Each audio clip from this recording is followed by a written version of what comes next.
My oupa was 'n man af van Pretoria weg. By Skor gewerk het sy staal geken. En sy DKW geklim, ja, tou voor dag. Geglo ledig uit sy kussing waar die duivel was. Sy vuiste was gebal, ja, hy het geboks. Hy was so lief vir die leerbal en lief vir die toks. Hy het sy beste gegee om sy beste te wees. Maar soms was die monsters net te veel. Die monsters wat soms 'n huis verdeel. Hy sê 'n man wat werk met sy hand sal nooit te swaar trek nie. 'n Godvreesende man van genade ken nie sy einde nie. 'n hardwerkende man wat sy Here ken by sy beginsel staan. Dis 'n ware man, 'n hardwerkende man.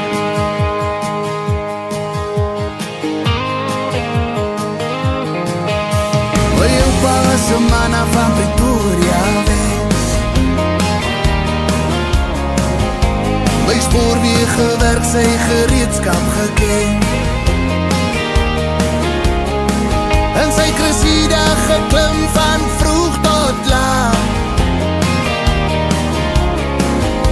So baie op sy hart, maar hy mag nie klaar. Hy sê 'n man wat werk met sy hand sal nooit te swaar trek nie. 'n Godvreesende man van genade ken nie sy einde nie. 'n hardwerkende man wat sy Here ken by sy beginsel staan. Dis 'n ware man, 'n hardwerkende man.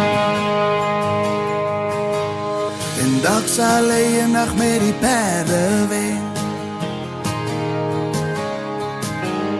'n stukkie grond kan koop en weer vrede hê. Hy was 'n weeskind gewees, hy sou sy alles gee. Om my pa en sy broer met die liefde te steen. Om my pa en sy broer met die liefde te steen.